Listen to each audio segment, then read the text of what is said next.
नमस्कार श्रोता बंधु आपण माने सुनुछंती अगणी पॉडकास्ट जहाँकि अनुभव प्रोजेक्ट द्वारा परिचालित होईछि।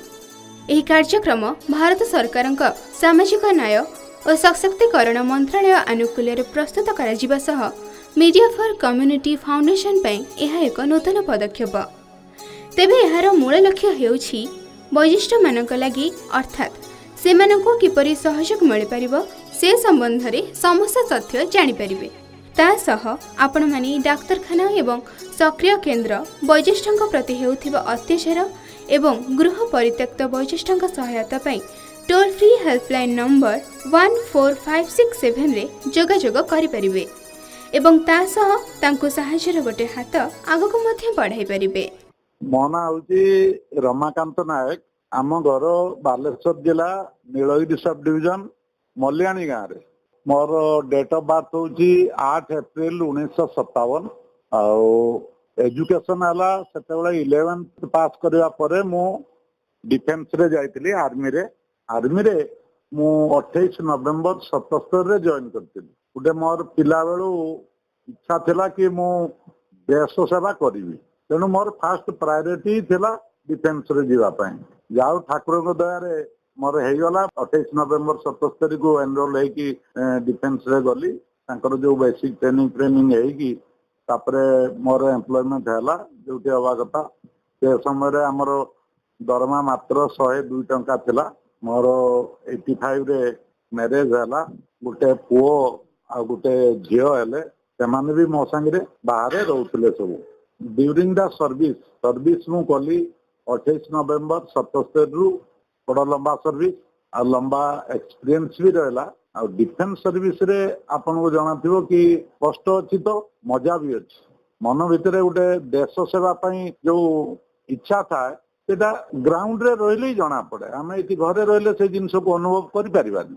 आ से समय तो घर चिंता भी सेकंड प्रायोरिटी को पळे आसे। देश सेवा होची फर्स्ट प्रायोरिटी। जा बहुत मोर जो इच्छा थिला पिलाटी दिनरु मोर से इच्छा पूर्ण है देश सेवा रे। पिला माने भी मोर संगरे रहउतले सेठी पढ़ा लिखा करी से माने भी now they are well settle.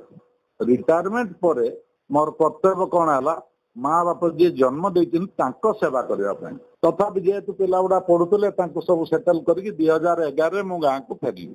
किंतु गोटे कथा जो अनुभव कली मु आमे सेठी डिसिप्लिन्ड लाइफ रे थिलु।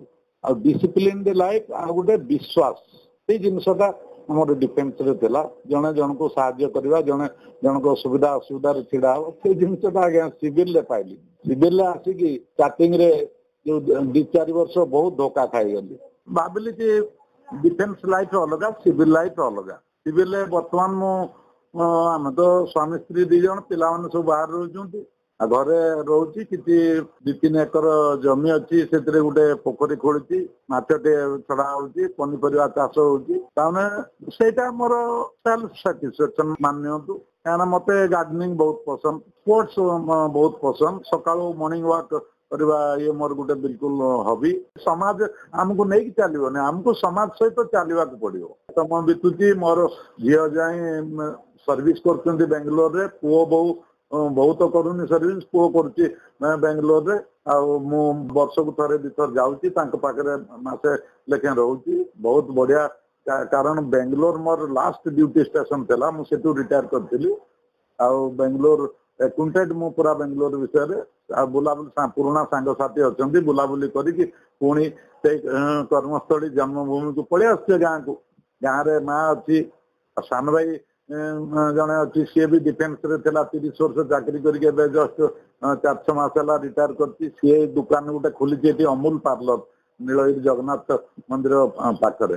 सी तार मैनेज करछि। मझे मझे मु घंटे 2 घंटा ताको हेल्प कर दउछि, कारण मोर 65 प्लस हलानी। तथापि मु एक्टिव वर्तमान। मैडम तो कौन सी तो 85 रे बाहे कि जस्ट हाउस वाइफ हे रहला। कौन करियो पिला मान सेवा करला। मु जेतु डिफेंस रे थिली, डिफेंस रे हमर ड्यूटी हला टॉप आ प्रायोरिटी फास्ट। आजिका तो नुआ पीढ़ी पाठ पढ़ुचंती, चाकरी भी करचंती। मो झियो जेमती का नातुनटे भी अछि, किंतु से भी मेंत्रा रे सर्विस भी करूँ। सत कथा कहबा आपन को मु कालिका विषय चिंता भी करे। मु बामन सार को कहे, बामन सार मोर भारी क्लोज।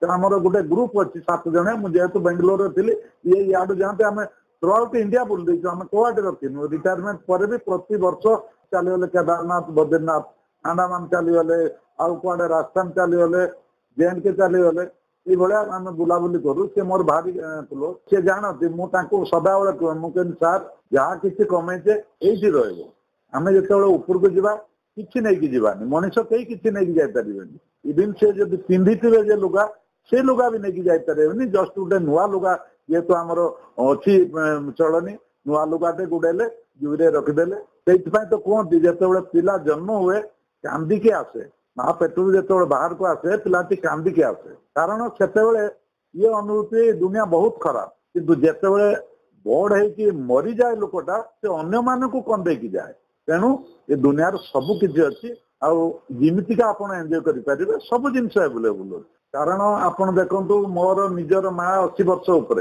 पैरालिसिस 2.5 वर्ष है किंतु सेवा मुझे मो मन भी से उंकी मार्थ प्रश्न कि मो पुओ बो अच्छा झील जी अच्छा मुझे पढ़ले करेंगे कितु सेटा जदि मु मन में बसई रखी हो पारे मत से समय कष्ट भी हो पारे जदि से न करती तेणु मत सेल्फ माइंड को मोर सेटल करते हम जिते पर्यंत अच्छी मु ठीक ठाक रहा चेष्टा करी जो पढ़ी ठाकुर जदि मु कर्म ठीक करी मत किए ना किए हेल्प कर निहाती जदि कर्म मोर खराब थी कौन करवा कष्ट सही जावा मेन रिजन है आमर लाइफस्टाइल जो पुराना लोक मानकर से बहुत मजबूत थी आजिकालिका युवपीढ़ी देखु ड्रग्स ड्रिंक्स अमुक समुक से सब जिनस लाइफस्टाइल को खराब कर दो तेणु बॉडी एनर्जेटिक एनर्जी तो रही बॉडी ना खाऊन से कौन अच्छा आमे जो खाऊ इवेन जो पनीपरिया चाष करते जहाँ फल मूल जहाँ भी किसी आम खाऊ से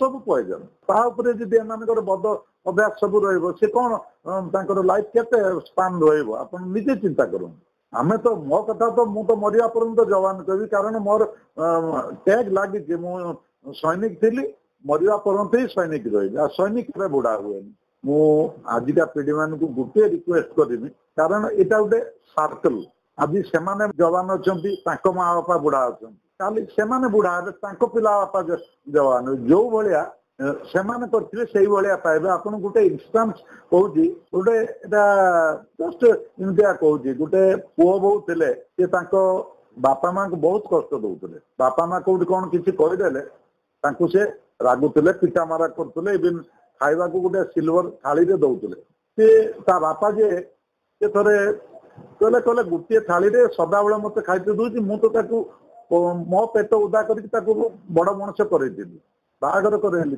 पिला पिले कि मो तो ये थालीटा को फोपाड़ी देला जदि फोपाड़ी देला तार जो नाती थिला से गोटे बाड़ी थिला से बुढ़ा को 2 पहाड़ पकेदेला जदि पकेला ता बापा आसी कहला सी मो बापा कहीं तू पिटिलु मुझे पिटे अलग कथा मो बापा सी पिला कहला देखु ठीक अच्छी तुम बापा मोर पिटिवार कारण है थाली फिंगिले नुहे थालीटा फिंगिले जो भांगीगला थालीटा से थालीटा मुझे रखी था आपन को भी दिने से थाली खावा देता तेणु से भाया पिला आजिकल दरकार कि समाज एमतीका वेस्टर्न स्टाइल समाज आमर कौन केते जे पिला संस्कार रखिए आम धार्मिक पंथा रखिए कि भल डिसिप्लिन रे से किसी करेंगे बापा माँ ना मुझे ये देखुची आमर ये नीलगिरी पाखरे भी वृद्धाश्रम अच्छी केते जाकि रोचंदी जी पेटरे उदाकना दे पिला पढ़ेले लिखेले ठीक अच्छे समाज रे गोटे तार आइडेंटिटी देले से आज दूर यही तो समाज भेरिएसन तो क्या पाखर सब किसी थाई कि किसी ना क्या पाखर किसी न था कि सब किसी अच्छे कथार अच्छे ना कान थे सुना ना सुना थे कान ना मो पार सुना बहुत पिंधापी कान ना मो पार कान अच्छी कि पिंधापी इच्छा अच्छी सुना ना ये लाइफ मुझे क्या मो माँ मत जन्म माँ बापा जन्म देते मुझे बस मुझे भूल जी पैरालिसिस बहुत कष्ट पाँच करवा कौन आ किसी उपाय ना तो ट्रिटमेंट करी थकिले 80 उपर एज होगले भी मनीष कौन आए कर सी तो आगुरी पुराणा लोक बोली आम तो 65 टे बेसी चलला बेलू भी गोड़ हाथ बथा कर आपण माने शुणुथिले अगणी पॉडकास्ट जेउथिरे वैशिष्ट मानक संबंधित समस्त वार्ता अनुभूति तथा अनुभव संपर्क रे जानिबाको पाइले आमे आशा करिछु आपनको एई कार्यक्रमटी भल लागिथिबो ଏଇଭଳି ଭାବରେ ଆପଣମାନେ ଶୁଣୁଥାନ୍ତୁ ଅଗଣି ପଡକାଷ୍ଟ।